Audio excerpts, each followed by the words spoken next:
ఇప్పుడు వైష్ణవితో చేసావు కదా! అంటే మనకి జనరల్‌గా ఏమంటారంటే, మనకి వీళ్ళు ఓపెన్‌గా ఉండరు. కొంచెం సెక్స్ అంటే ఐ మీన్ సీన్‌లకి ఇబ్బంది పడతారు తెలుగోళ్ళు, మన వాళ్ళు అని అంటారు. వైష్ణవితో అసలు చెప్పేటప్పుడు ముందు కథ చెప్పేటప్పుడే ఇట్లాంటి బోల్డ్ సీన్స్ ఉంటాయని చెప్పారు. చేసిందా? అదే దొంగతనంగా కొంతమంది డైరెక్టర్‌లాగా దొంగతనంగా లాస్ట్ మినిట్‌లో సీన్‌లో చేయించేసారా? లేదు లేదు లేదు. ఆ అమ్మాయికి క్లియర్‌గా ఎక్స్‌ప్లెయిన్ చేశాను. షార్ట్‌లు ఏవి పెడతాను, ఎంత ఎంతవరకు చూపిస్తాను, అయన్నీ ఫస్ట్ కథ అయిపోయిన తర్వాత రెండో రోజు కేవలం ఈ సీన్‌లు ఎలా తీస్తానని ఎక్స్‌ప్లెయిన్ చేయడానికే ఆ అమ్మాయికి ఇది చెప్పాను. హ్మ్. మీ ఫాదర్ ఉండొచ్చు, మీ మదర్ ఉండొచ్చు, తీసేటప్పుడు నీకు ఏ ఇబ్బంది ఉండదు. నేను తీసేటప్పుడు కూడా నీకు అబ్జెక్షన్ అనిపిస్తే అక్కడితో ఆపేస్తా.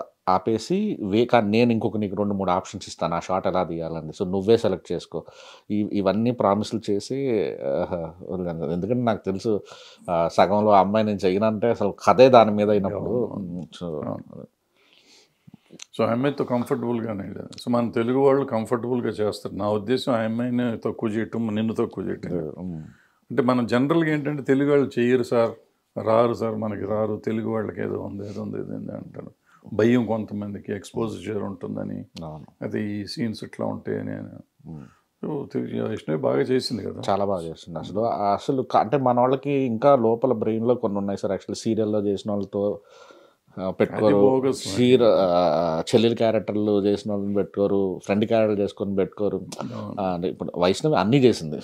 హ్మ్. చెల్లెలుగా బన్నీకి చెల్లెలుగా యాక్ట్ చేసింది. ఓ సినిమాలు చేసింది అంతకుముందు. 'Ala Vaikunthapurramuloo' Allu okay. Arjun okay. Sisters చెల్లెలేసి. అని అమ్మాయి. ఒక 6, 7 సినిమాల్లో సిస్టర్ రోల్స్ చేసింది అమ్మాయి. హుహు.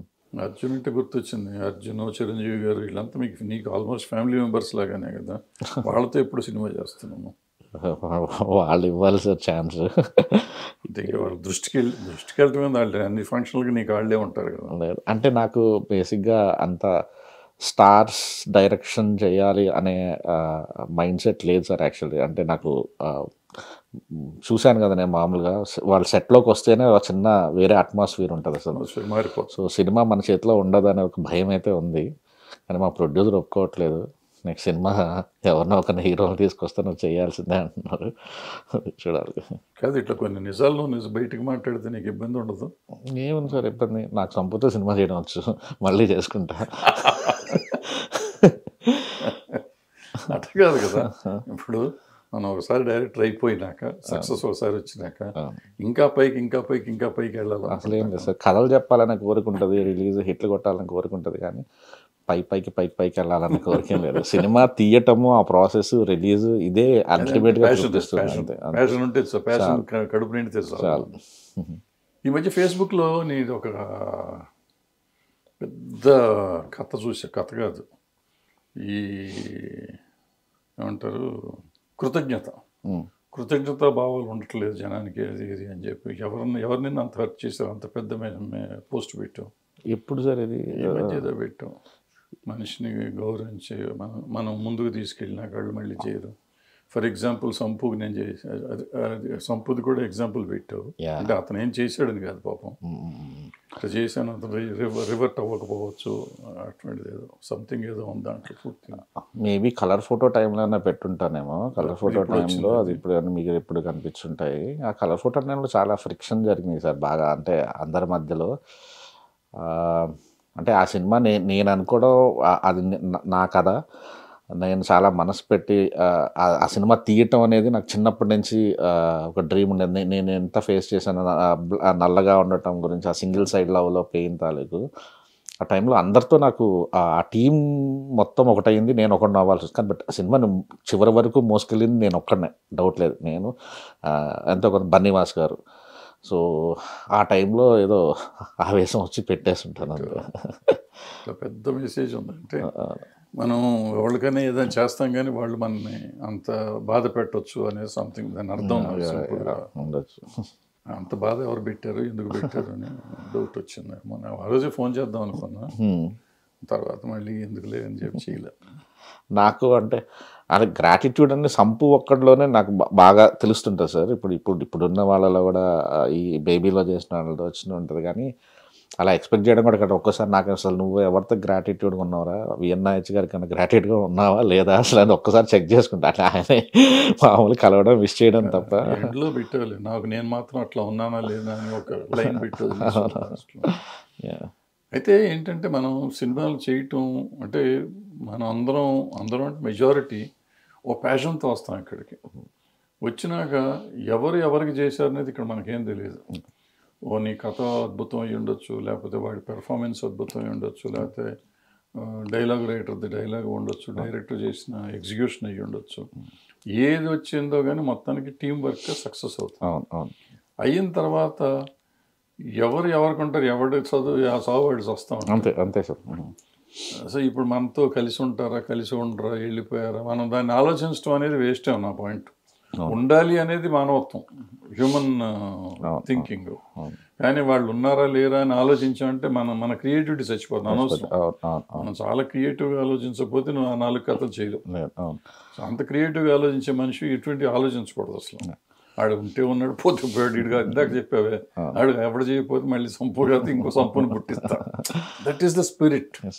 అది ఉండాలి తప్ప మనకి వీడికి చేసాం మళ్ళీ చేయడం ఏంటి, వీడికి ఆడికి చేసాం వీడికి చేయడం అనేది ఉండకూడదు. ఐ థింక్ నాకు ఈ మెచ్యూరిటీ వచ్చిందని అనుకుంటా. అంటే కలర్ ఫోటో టైంలో నాకు ఉన్నది, ఒక్క సినిమా కొట్టి బేబీ కొట్టి చెప్తా అందరికీ, ఎక్కి అందరితో మాట్లాడాలి, ఇది ఈ టైప్లో ఉండేది. కానీ బేబీ కొట్టిన మరుక్షణం నాకు అసలు కోపం పోయింది. అని పోయింది అసలు టాపిక్ అది. ఈరోజు మీరు మాట్లాడితే చెప్పానే కానీ నేను ఎక్కడ బయట మాట్లాడలేదు ఎవరి గురించి కూడా. ఐ థింక్ కోపం కూడా అనవసరం. అంటే మనం పడతానే ఉంటాం, కింద మీద పడతా ఉంటాం, నడుస్తూ ఉంటుంది. సక్సెస్లు వస్తాయి, ఫెయిల్యూర్లు వస్తాయి, కానీ ఆవేశం అనవసరం. ఎందుకంటే అది తమ్మారెడ్డి గారికి ఇప్పుడు తమ్మారెడ్డి భరద్వాజ్ గారికి ఇప్పటికి అర్థమైందా అది అన్నా? లేకపోతే ఇంటర్వ్యూస్ ఏం చెప్తున్నారా? లేదు, నేను సీరియస్గా చెప్తాను. ఇప్పటికీ అది అర్థమైందా సార్, లేకపోతే ఎప్పటికీ అర్థమైందా అని మీకు? నేను పగబట్టలేదు, కానీ ఆవేశం బ్రాండ్ అంబాసిడర్. నాకు ఆవేశం ఇప్పుడు నాకు నచ్చకపోతే నీకు ఫోన్ చేసి ఏమైనా చండాలంగా తీసావు అని చెప్తానికి అది ఇప్పటికీ ఉంది, అది బాదు.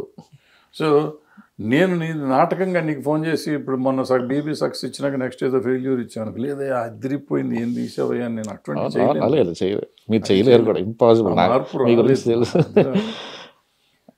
ఇది ఏంటంటే గ్రాటిట్యూడ్ అనుకునేది మనం అసలు అనుకో. నేను ఎప్పుడు నువ్వు నా స్టేట్మెంట్లు ఎప్పుడని చూడు, పలానా వాడు ఎందుకు చేయలేదు మళ్ళీ మీ సినిమా అంటే నేను అడగలేదు, అతను చేయలేదు, అవసరం ఎందుకు? నేను నా డబ్బులు తక్కువ చేస్తాను, అతను చేశాను. ఇప్పుడు మనం సంపూతో తీసావు, లేకపోతే నేను ఇంకో పెద్ద ఎక్స్ హీరోతో చేశాను. ఆ రోజు నాకున్న ఫైనాన్షియల్ కండిషన్కి అతను నా డబ్బులకు వచ్చాడు కాబట్టి నేను తీశాను. కరెక్ట్. నాకు కావాల్సిన అవసరానికి వచ్చాడు కాబట్టి తీశాను. అందుకని అతని జీవితాన్ని ఉద్ధరిస్తాను నేను సినిమా తీయలేదు. కరెక్ట్. నేను తీయనప్పుడు అతను నాకు మళ్ళీ చేయట్లేదు నేను ఎందుకు అనుకోవాలి? నా అవసరానికి నేను వాడుకున్న యాక్చువల్ చెప్పాలంటే చిన్నోడో పెద్దోడో కొత్తోడో పాతోడో వదిలేసి నేను వాడుకున్నాక చేయలేదని అనుకున్నానంటే నా అంత ఫూల్ ఇంకెవడు ఉండడు. కరెక్ట్. నేను అది ఎప్పుడు చెప్తా, ఇవాళ చెప్తా. అందుకని నాకు అవతల వాళ్ళ మీద ఎప్పుడు కోపం రాదు. నాకు కోపాలు వచ్చాయంటే వేరే విషయాల మీద కోపాలు వస్తాయి. ఇప్పుడు నాకు తెలుసు, నాకు ఎప్పుడో ఒక 15-20 ఏళ్ళ నుంచి తెలుసు, నువ్వేదైనా చేస్తాంటే చేసే తప్పు ఇతనికి ఇది చేయకూడదు అని చెప్తాను. అది నీకేం అవసరం అంటే నేనేం చెప్పలేను. అది నాకున్న చనువు కొద్దీ చెప్పాను నేను అంటాను. మీలాంటి వాళ్ళు కోపపడతారు, ఎందుకంటే అటువంటి మీకు నోరు మూసి కూర్చోవచ్చు కదా అనేవాళ్ళు అంటూ ఉంటారు. అంతే తప్ప నువ్వు అర్థం చేసుకున్నంత, నాకు ఎంతవరకు అర్థం చేసుకున్నావు తెలియదు, కానీ నేను నెగిటివ్గా ఎప్పుడు అసలు ఆలోచించిన ఎవరిని గురించి. చెప్పేటప్పుడు అది విధానం సరిగ్గా ఉండకపోవచ్చు, నా ఎక్స్ప్రెషన్ సరిగ్గా ఉండక ఎదుటోడు నెగిటివ్గా ఫీల్ అవ్వచ్చు తప్ప నేను నెగిటివ్ లేదు. ఒకసారి మీతో ఒక రోజు ట్రావెల్ అయిన మనిషి ఇంకా అతను మిమ్మల్ని చూసే పర్స్పెక్టివ్ వేరే ఉంటుంది సార్. ఇప్పుడు నేను నెల్లూరులో కూర్చొని వేరే తమ్మారెడ్డి భరద్వాజ్ గారిని చూసేవాడిని, ద్వేషించేవాడిని. ఒక రోజు పరిచయంలోనే నాకు అర్థమైపోయింది ఏంటి మీరు మీ ఎక్స్ప్రెషన్ చాలా స్ట్రైట్ ఫార్వర్డ్, హార్ష్ ఉండటం. ఒక్కోసారి అది కాంట్రవర్సీ అవ్వద్దు ఏదో వద్దు, కానీ మీ అసలు ఉద్దేశం ఏంటనేది మా లాంటి వాళ్ళకి మాత్రమే బాగా తెలుస్తుంది. ఏమైనా చాలా రోజుల తర్వాత కలిసాం సార్, సంతోషం. Thank you. ఫైనల్లీ మీతో ఇంటర్వ్యూ చేయించుకున్నా. నా ఇంటర్వ్యూ కోసం వచ్చేవాళ్ళు ఉండేవారు, నేను ఇంటర్వ్యూ కోసం వెయిట్ చేయాల్సిన వాళ్ళు వస్తున్నారు. సంతోషం. Thank you. ఆ స్టేజ్ వచ్చినందుకు మన వాళ్ళంతా అట్లా పెరుగుతున్నారు. Thank you sir. అన్ఫార్చునేట్గా మనతో పాటు కత్తి ఉండేవాడు, కత్తి లేడు, చాలా బ్యాడ్. నాకు పర్టికులర్గా కత్తి చాలా అవును అవును కత్తి ద్వారా నువ్వు వచ్చావు నా దగ్గరికి. అవును అవును అతను నా పర్సనల్ చాలా హెల్ప్. అంటే ఏది కావాలన్నా గబుక్కున సాయి రాజేష్ అంటే గబుక్కున నెంబర్ తీసి ఫోన్ చేసి ఇవ్వటం, లేకపోతే నెంబర్ ఇచ్చి నన్ను ఫోన్ చేయమంటాం. ఏది అడిగినా కానీ అతనే నాకు ఉండేవాడు, పక్కన ఉండేవాడు. నాకు హృదయకాలేని టైంకి గొడవలు ఇవన్నీ ఏం ఉండేవి కాదు సార్. అప్పుడు వేరే మహేష్ కత్తి ఉండేవాడు అతను. ఎందుకంటే మీరు మా గ్రోత్ 0 నుంచి చూశారు కాబట్టి, తర్వాత ఎంత ఈ మేము సోషల్ మీడియాలో కానీ బయట కానీ ఎంత మా ఇద్దరి మధ్య శత్రుత్వం ఉన్నా కూడా సినిమా విషయానికి వచ్చినప్పుడు ఎప్పుడు నన్ను ఇబ్బంది పెట్టలేదు సార్. కొబ్బరిమట్లో యాక్ట్ చేశాడు, ఆ టైంకి మేము చాలా గొడవల్లో ఉన్నాం. కానీ ఈరోజు పలానా రోజు షూటింగ్ అంటే వచ్చేసేవాడు, పబ్లిసిటీ అంటే చేసేవాడు. అందులోకి అదే మంచోడు. అనవసరంగా ఒక్క ట్రాప్ తప్పు చేశాడు అతను. నేను కూడా బాగా తిట్టేవాడిని. తిట్టి మనకు ఉండొచ్చు, ఎవరితో అయినా విరోధాలు ఉండొచ్చు, కానీ విరోధాన్ని ఇంకో రకంగా చేయటం అనేది కరెక్ట్ కాదు. బట్ అన్ఫార్చునేట్ అంటే అతన్ని అంటే మీరు అప్పుడు లేరు కదా, మేము చూసేవాళ్ళం కదా.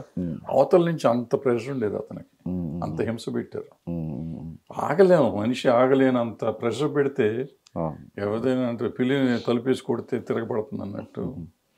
సో అతనికే కాదు ఎవరికైనా కానీ తర్వాత నేను కూడా పోస్టులు పెట్టా, ఎవరిని అట్లా తిట్టొద్దు, మనం ఎందుకు తిట్టాలి, మనకు అవసరం ఏంటి అని.